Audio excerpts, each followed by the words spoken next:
let's start studying some theories behind the design of filters.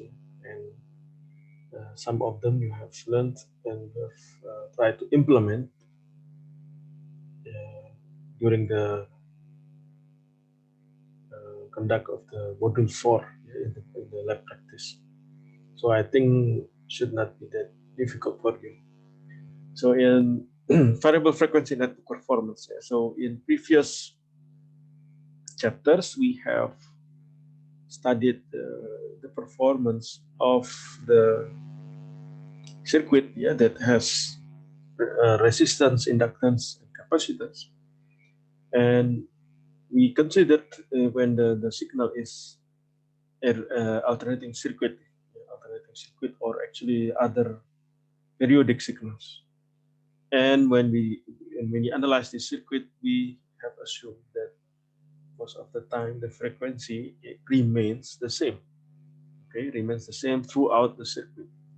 So either at the input, at the source, as well as at the output, and at any point of the circuit, they remain the same. So now, what will be the case if we vary the frequency? So the frequency is varying. What will happen to the circuit? What will be the output at particular place of the component? Yeah, what will be the voltage across a component, across a passive component, across the capacitor, across the resistor, etc. And in while for steady state power analysis, the analysis of AC circuit, or RLC circuit, using the same circuit, the same frequency throughout its circuit, is valid, because in steady state power analysis, we are only concerned about the power. But for instrumentation, for example, especially ASE biomedical instrumentation, the signal, when we tap to signal and we detect or sense signal from biomedical signal, we try to tap the whole signal. And usually the original signal, the bio signal coming from the body, the human body, does not consist of single frequency. Instead, it is a combination of a spectrum of frequency, from even from DC, where the frequency is 0, and then very small, very low frequency, less than 1 hertz, and then several hertz, until tens of hertz. And with biosignal, it could reach hundreds of hertz, and maybe maximum of 1000 hertz in the case of neural signal. Neural signal, the changes usually sometimes is very quick. That's why it could reach to 1000 hertz. So along all this frequency spectrum, how can we detect the signal of interest? What if noise comes in to the instrument? The noise may come from many sources. It may come from the power line. Usually it will have a certain frequency component. But the noise can also come from the human body itself. For example, we want to detect the heart signal, the ECG, electrocardiography. However, when we move, our movement, our motion, our muscular motion may introduce other frequency component into the signal. So in this chapter, we are going to study how we can sort out of those signals based on their frequency. How can we filter the signal having and only to pass through only the low frequency component, or to pass through only the high frequency component? And that's why it is called variable frequency network performance. So the performance of the circuit when the frequency is changed across a certain range. So first, we are going to study network performance as function of frequency, study transfer function, then study the sinusoidal frequency analysis, how to plot Bode plot. Bode plot. This is in English, actually it is spelled as Bode, but it comes from Dutch, the original name from European scientists. So in Dutch it is spelled as Bode. body plots or body plot to display the frequency response data. Then this concept of resonance circuits, the resonance phenomenon and its characterization, the concept of scaling, impedance and frequency scaling, and filter networks. Actually, this chapter is quite long, and we only have 2 weeks, 1 week and next week. And next week we are going also to have your presentation, although you are going to present on Wednesday for your milestone too. So I maybe ask you to, for one extra week during the remedial week, to have another 3 hours to explain about this variable frequency network performance. I think this chapter is quite important because it will still be repeated. Its discussion will still be repeated in other subjects, in electronics and signal and systems, as well as in biomedical instrumentation. To because it is very relevant for biomedical engineering application, especially for instrumentation purpose, for designing instrumentation. Okay. So let's get. Sorry, sir. Yes. I have a question. Yes. So the noise comes from the high frequency or the low frequency? I still don't get It can come to all range of frequency. If, for example, it were coming from the power line, from electricity line, the grid, the electricity grid, usually it has only a single frequency component, 50 or 60 hertz. But it will penetrate into all the signal. If it comes from the movement of the patient, let's say the patient move during ECG measurement, then it will be a low frequency component. Sorry, it will be high frequency component. Because when people move, usually it is in the form of jerking motion. Jerk motion is sudden and quick motion. Then it will be a high frequency component noise to the ECG signal, for example. Low frequency noise may come from very slow motion or a drift, originating, for example, from when the subject is dozing, let's say, for example, and he moves a little bit very slowly, then this may create slow frequency noise. So, and there is also other noise called as, for example, white noise. White noise has the wide spectrum from small frequency until large frequency. So, depending on the case, on the specific case, the noise may be different. It may be low frequency, maybe high frequency, maybe particular frequency. Okay, so therefore, usually before designing the filter, we need to understand the characteristic of the biosignal. And there are many tools for that, which you will be learning in the advanced mathematics, engineering mathematics in semester 3 or 4, as well as you will be learning it in signal and system. To use, for example, Fourier transform to know the characteristic frequency of your signal, including the noise. Okay, does it answer your question? Yes, thank you, sir. Okay, so as I mentioned, in AC steady state analysis, the frequency is assumed constant, for example, 60 hertz or 50 hertz. In this chapter, however, we consider the frequency as variable. So it may change according to the signal. That's why this is important for instrumentation purpose.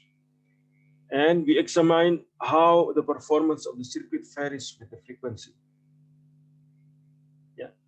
For example, here, if we have variation in impedance of the basic component, R, resistor, the ZR will be R with a phase angle of 0. And in this case, then, you see that no frequency in the variable of ZR. Therefore, the magnitude of ZR is a constant. It's not a function of frequency. It's always constant with the value of R. The phase is also the same. Phase here is always 0 degree, okay? Because resistance doesn't introduce any phase leading or phase lagging. What about if the impedance is made from inductor L? So the impedance then ZL from the inductance law as from previous chapter, will be equal to J omega L, or this is in complex format, or in tensor format, it is omega L with a phase angle of 90 degrees. So here you see that the impedance is a function of frequency. It's not only a function of the inductance value. Okay, so here when omega increases, when the frequency increases, the value of the ZL will also increase. So ZL increases linearly with frequency. The phase angle, on the other hand, remains constant, remain 90 degrees. Okay, whatever the frequency is.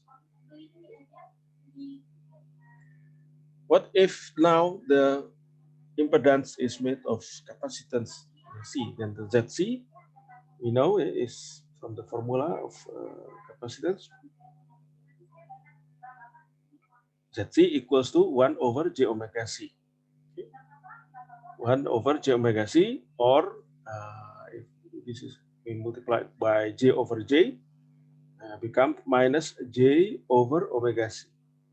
Minus J in phasor format becomes a minus 90 degree angle. Okay, 1 over omega C. So contrary to inductance, here when omega increases, what happens to Z? Z will decrease. Okay, the Z will decrease inversely proportional to the frequency of the voltage or current.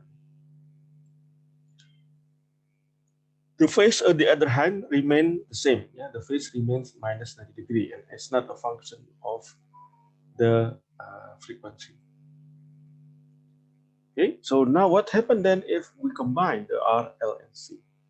Of course, from the previous slide, we know that the R will not contribute anything as a function of frequency. And the contribution, which will change depending on the frequency, will be coming from the L and C. We will have then some contribution of these two passive components. So the equivalent impedance will be equal to R plus J omega L plus 1 over J omega C. Or then we make the denominator to be equal, to be with J omega C, so we multiply the other two terms with J omega C. So this becomes J omega R C. This becomes J omega squared CL or LC, plus 1. So this is the result. And then, since we don't want the denominator to have J factor, then we multiply with J divided by J. In this case, we multiply by minus J. Why we multiply with minus J over minus J? So that we do not have negative value here. So because if you only multiply with J over J, J times J equals to minus 1. So we multiply instead with minus J over minus J. So this will become plus 1. This become minus. Minus. So then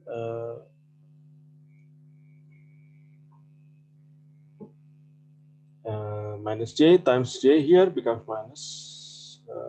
minus, go plus, plus omega RC.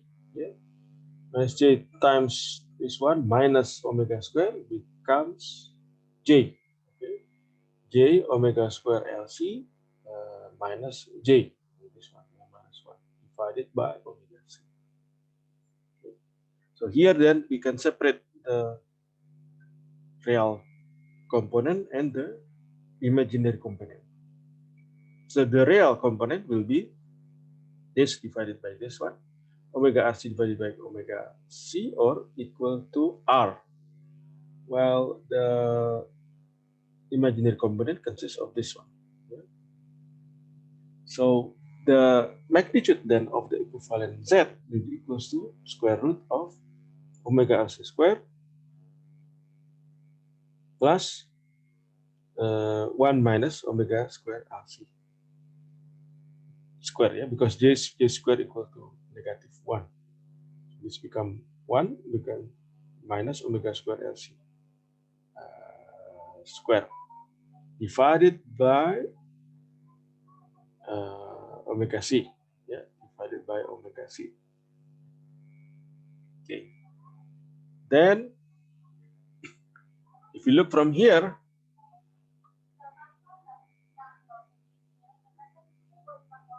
then the magnitude is a function of frequency, right? The magnitude is a function of frequency. So if we plot, Z equivalent as a function of frequency here we see that it reaches its minimum value when omega equal 1 over square root of LC. Okay, because this one when it is 1 omega equals to 1 over square root of LC, then omega squared equals to 1 over LC. So this become LC divided by LC equals to 1. 1 minus 1 equals to 0. Okay, so this is the minimum value. If it is not equal to 1 over square root of LC, this is not equal to 1. So it means there is a difference between this and this. So there is the value is plus this one. It increases again. Yeah, when it is larger than omega over larger than 1 over square root of LC. When it is less than 1 over square root of LC, also it increases again. Okay. The phase angle then will be arctangent of this one, omega squared LC minus 1 divided by omega RC. The imaginary component divided by the real component. Then, okay, so if we plot phase now as a function of frequency, okay, so like this, at the beginning when it is omega equals to 0, okay, this is minus 1 divided by 0. So it will be then minus infinity. Yeah, the minus infinity value, the angle is negative 90 degree. If omega is infinity, then also it will be equals to infinity. Arctangen of infinity is 90 degrees. Yeah, 90 degree. Equals to 0 when here omega square omega equal 1 over square root of LC. So this is 1 minus 1. The arctangen of 0 degree is 0. So in mathematics also usually the j omega can be simplified in terms of notation to be rewritten as S. So here the equivalent impedance equals to S squared LC plus SRC plus 1 divided by SC. So when you are learning later Laplace transform in semester 3, then usually you use the notation S instead of j omega. Okay. Then, so the simplified notation for basic component, yeah, we replace j omega with S. So for ZR as a function of S, when the impedance only consists of resistance, then the impedance will be equal to R, resistance. When the impedance is made from inductance, then ZL will be equal to SL, yeah, j omega L. When the impedance is made from capacitance, then ZC, the impedance will be equals to 1 over j omega C, or simplified as 1 over SC. So therefore, we can write the impedance actually in this form as a fraction of two polynomial. Yeah, the nominator, yeah, is AM as M, plus AM minus 1, S minus 1 until A0. So this is A will be the factor and M here will be the degrees, yeah, the degrees. Then divided by Bn, Sn plus Bn minus 1 and S power n minus 1 until B0. So if the circuit elements, the inductance, resistance, or capacitance, or dependent sources are real, then the expression for any voltage or current will be a rational function in S.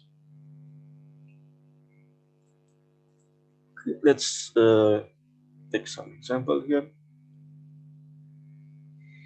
We have here a voltage source, independent voltage source of 10 volt, yeah, with a phase angle of 0. Then it is connected in series with RLC circuit with C equals to 2.53 millifarad, inductance equals to 0.1 Henry, and the resistance is 15 ohm.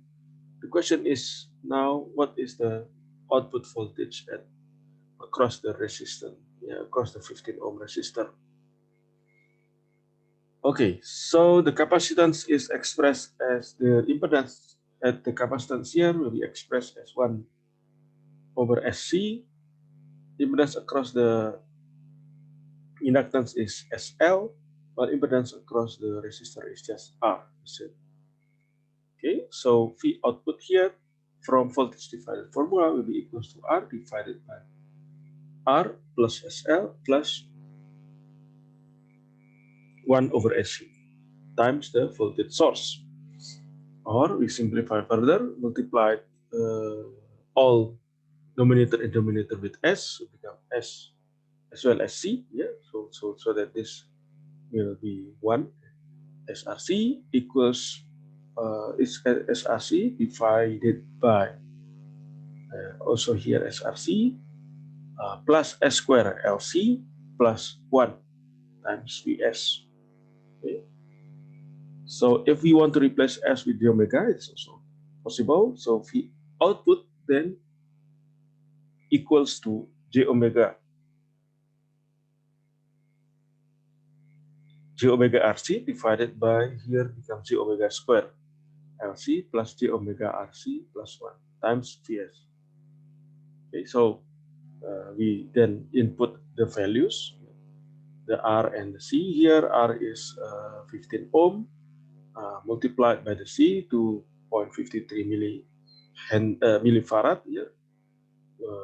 Just do not forget to put the power 10 to the power of minus 3 divided by J omega square LC 0.1 times 2.53 times 10 to the power of minus 3 plus J omega 15 ohm, yeah, times to the 2.53 times 10 to the power of minus 3 plus 1 times the V source 10 volt with a phase angle of 0.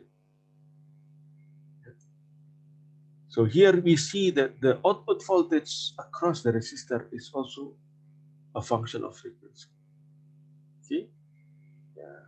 So it will the response will be different at different frequency, and we can use MATLAB or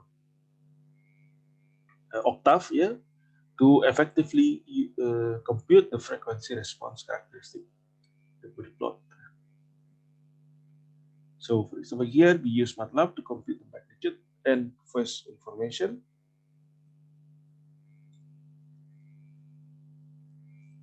So the numerator, the upper part numerator is the coefficient, yeah, the coefficient will be AM minus 1 until A0. The denominator, the lower part, is Bn minus 1 until B0. So MATLAB commands requires to display magnitude and phase as a function of frequency. Here,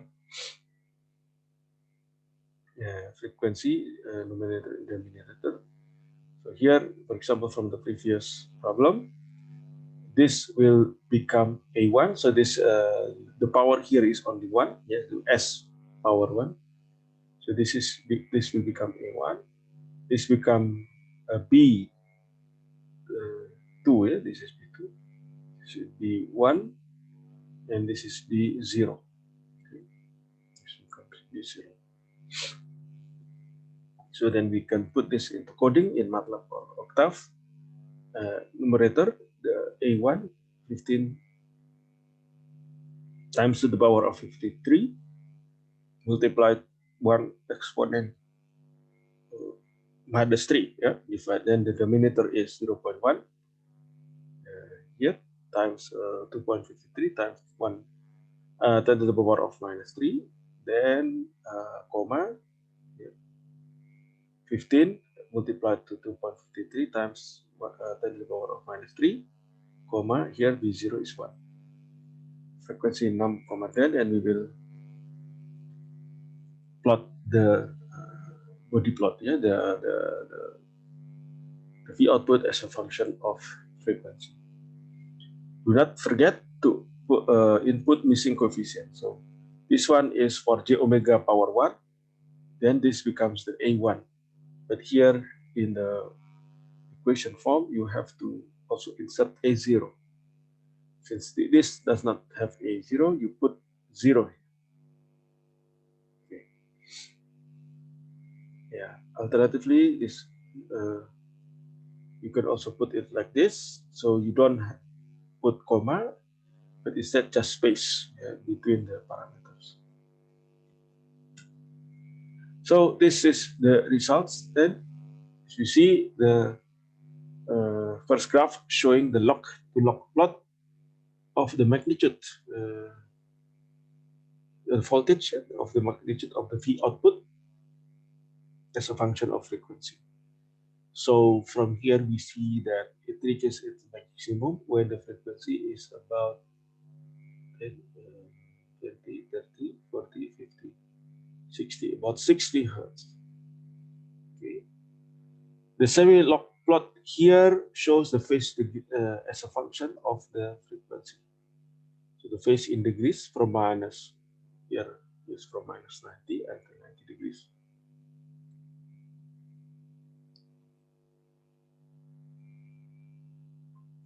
Let's have another example. For example, here we have a stereo amplifier, yeah, an amplifier that can amplify sound signal. Okay. And it is, as an amplifier, it is designed to amplify by 1,000 times. And the frequency of the signal that it can amplify is between, the desired frequency characteristic is between 50 hertz. So this one here, this is a logarithmic frequency scale, yeah, not a linear frequency scale, but instead it is a logarithmic frequency scale. 1, 10, 1,000, 100, 1,000, 10,000, 1,000, 100,000, and 1 mega ohm. 1 megahertz, sorry. Okay, and we want a flat frequency characteristic, so it means a flat amplification gain, yeah, between 50 hertz and 15 kilohertz. 15 kilohertz here. Now, then the postulated amplifier looks like this, where it has the input part here. Yeah. The voltage source is from the signal connected to impedance Cin and Rin. Then it is amplified. The V input, yeah, and the Rin will be amplified 1,000 times. So this is symbolized by a voltage dependent voltage source. Then it is connected to the output resistance and the output impedance, yeah, C0. Okay, so the Rin here is 1 mega ohm, the Cin is 3.18 nanofarad, the RO here is 100 ohm, and the output capacitor is 79.58 nanofarad. Now let's do the frequency analysis of the filter. Yeah. So then the impedance at the capacitance will be 1 over SC. The impedance at the resistor will be the resistor itself. No need, no, it's not frequency dependent. This one R0 is R0, and at C0 the impedance will be 1 over SC0. S here can be replaced with J omega. Okay, then the gain will be the V output here divided by the V source. The voltage gain, and this is equals to V in, V in. V output is replaced by in here, V in divided by V source. This one, V in divided by V source multiplied by V out divided by V in. So basically, this is equal to V out divided by Vs times V in divided by V in. This is the V in. Okay.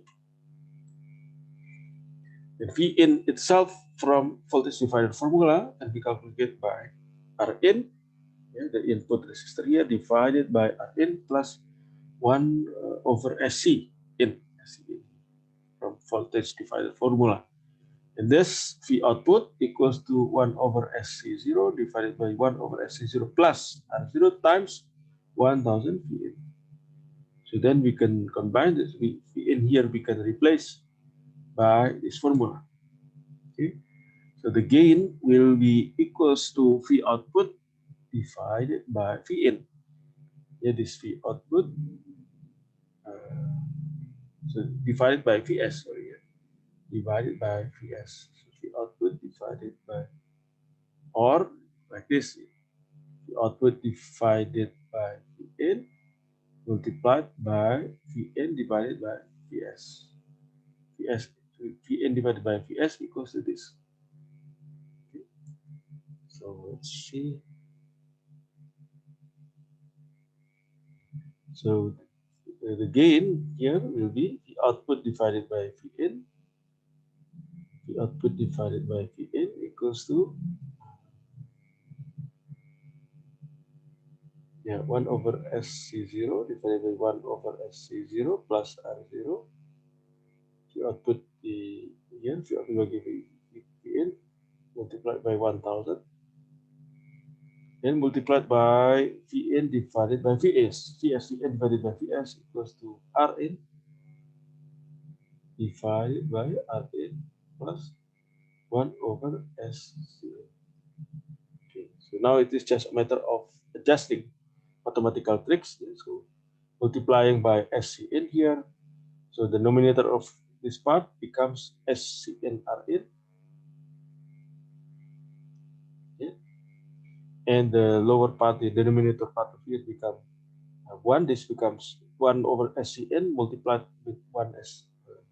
With SCN becomes 1, and this becomes SCN Rin. Okay, multiplied by 1000. And this part also we multiplied with SCO. So that then the denominator becomes 1 divided by 1 plus SC0 RC. So then Cn 1 over Cn Rn, so equals to, so Cn, where is Cn? This part here. Yeah. The times Rn. Rn is 1 mega ohm. So 3.18 nanofarad. 3.18 times 10 to the power of minus 9 times 1 mega ohm, 10 to the power of 6. And then power minus 1. So this equals to 100 pi. The factor here C0 or C output R output equals to then 79.58 nanofarad times 10 to the power minus 9 multiplied by R0. R0 is 100 ohm.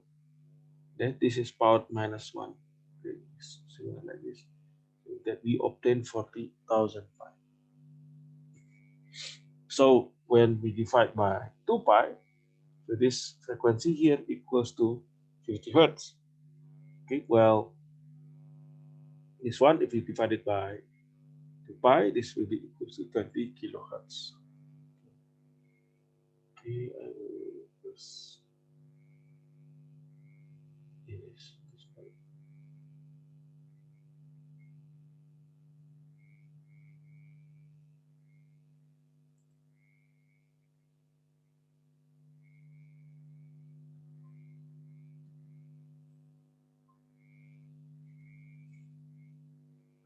Okay, so then we insert these values to this upper formula of G. Yeah, so G will be equals to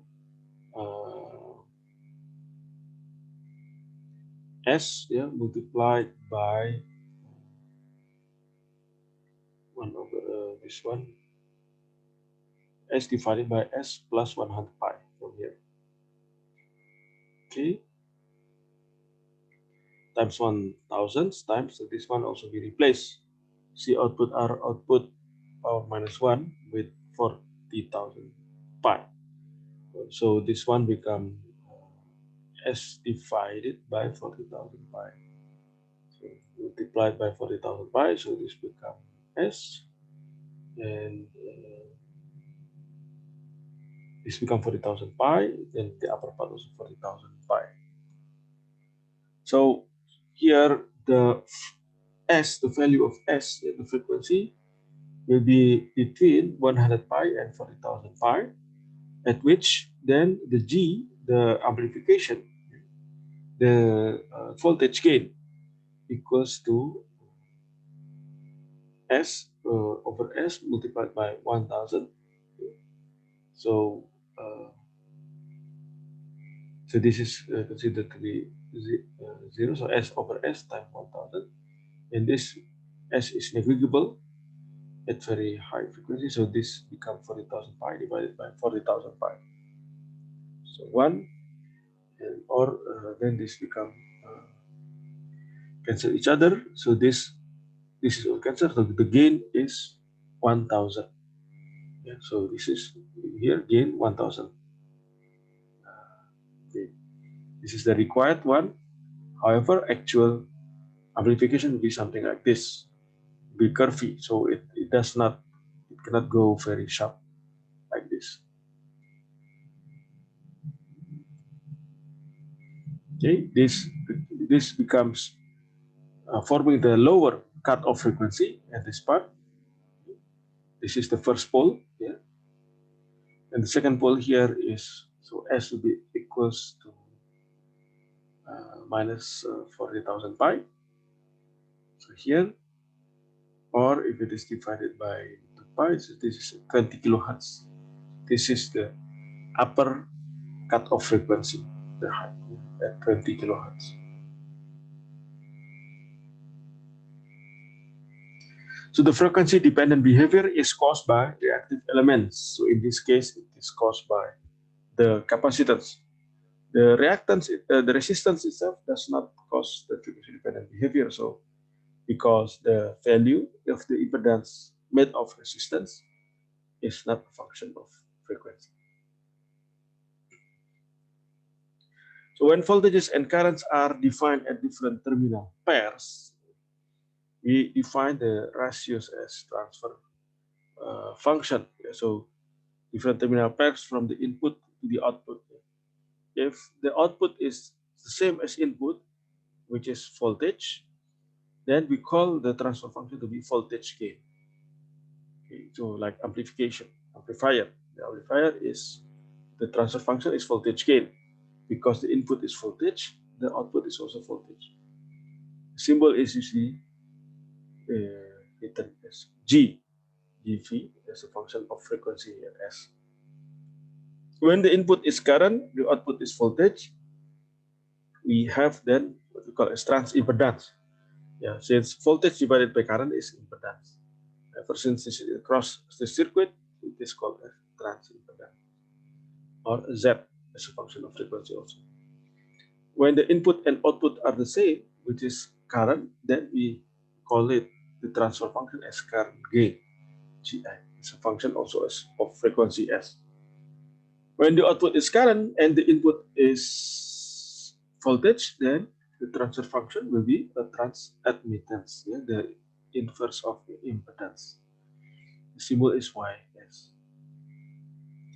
So if voltage and current are defined at the same terminal, then we define the driving point impedance or admittance. Let's have an example here. Yeah, voltage here flows through R1, and there is a series.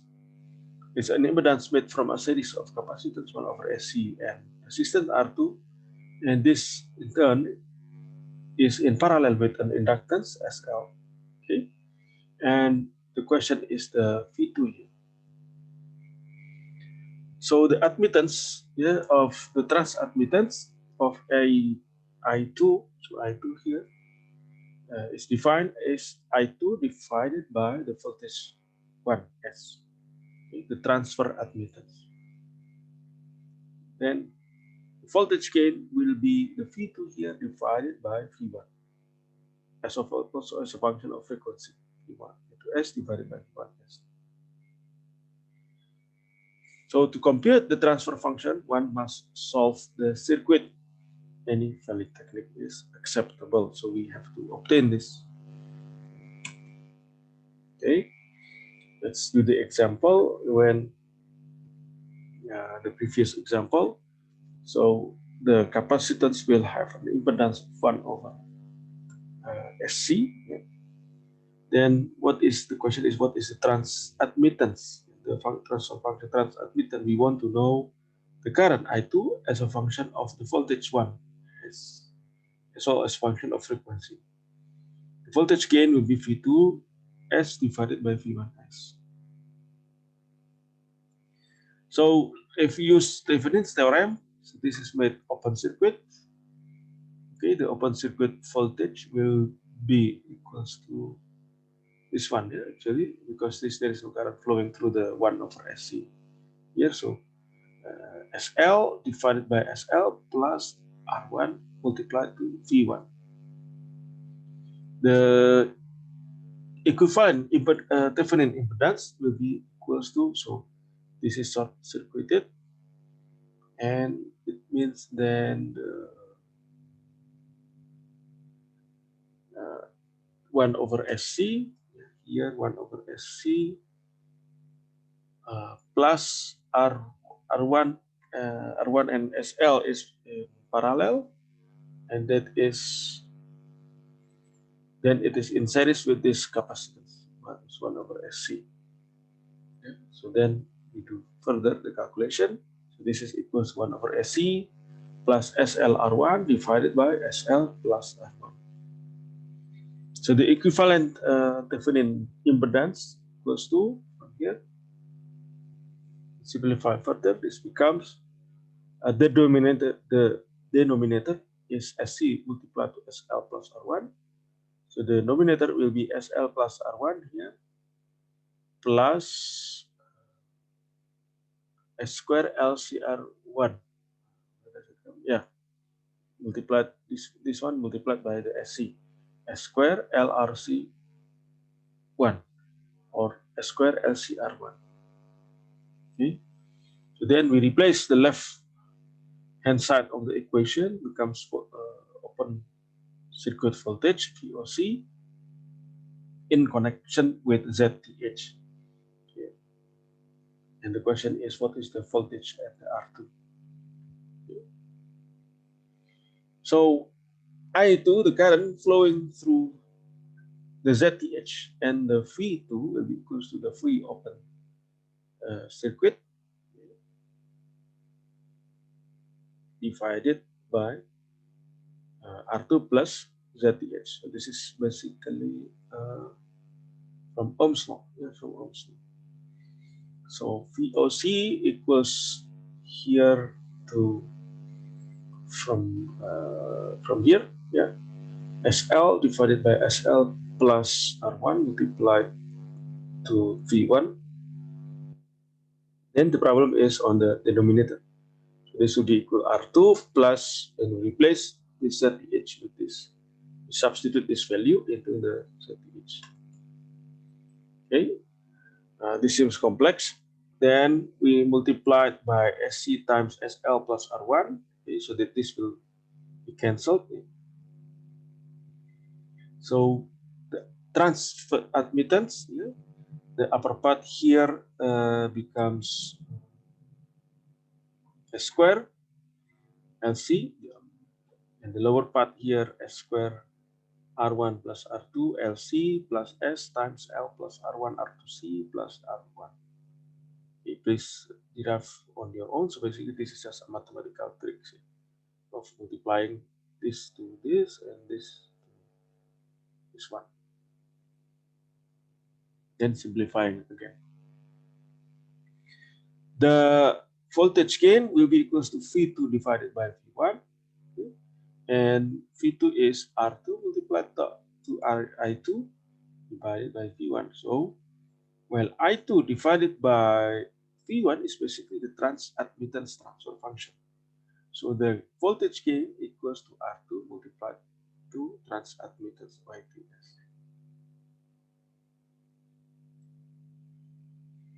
Okay, from the general form of transfer function HS, we have this one, which is expressed as polynomial of fraction, fraction of polynomials. The upper part, the denominator, is in the form of polynomial am minus 1 a1 until a0. So the coefficient multiplied to the s. The s is basically the j omega, s power m plus s power m minus 1 until s power 0 or 1, divided by the denominator, which is also a polynomial bn until b0 s multiplied to s power n, bn minus 1 multiplied to sn minus 1, etc. So this is an arbitrary network function. We can express for mathematics, that we can express a polynomial into multiplication of its factors. So using the roots, we find the roots. So then we express the polynomial into product of its first order terms from the pole or the roots. So this H transfer function is re-expressed as equal to K0 multiplied by S minus Z1 multiplied to S minus Z2, blah, blah, blah, until S minus Zm divided by S minus P1 multiplied to S minus P2, blah, blah, blah, until S minus Pn. So the denominator part, the pole is called as 0, zeros of the network function. The root, the root is called as the 0 of the network function, while for the denominator part, the roots are called as the poles of the network function. So the network function is uniquely determined by its poles and zeros and its value at some other value of S to compute the gain. For example, here, when the zeros Z1 equals to minus 1, the poles are in complex number, P1 equals to minus 2 plus J2, P2 equals to minus 2 minus J2. Then the transfer function when the frequency is 0 equals to 1. So this becomes K0. So HS equals to K0 multiplied by the 0 is S minus 1 or S plus 1 divided by it has two poles, so it becomes S minus 2 plus J2, so it becomes S plus 2 minus J2 multiplied to S plus 2 plus J2. Okay. This can be simplified further and it becomes A0 multiplied to S plus 1 divided by S squared, and so this is plus 4S plus 8 plus 8. So since it's 0 equals to 1, it means the S is at 0. This one at 0, so this becomes at 0 equals to K0 multiplied to 1 over 8. Okay, this equals to 1. So K0 equals to 8. K0 equals to 8. K0 equals to 8. So then we obtain the complete expression for the transfer function. HS equals to 8 multiplied to S plus 1 divided by S squared plus 4S plus 8. Okay, so I think let's take a break. Let's take a break. That will be all for today. Yes, since today we only have 1 hour.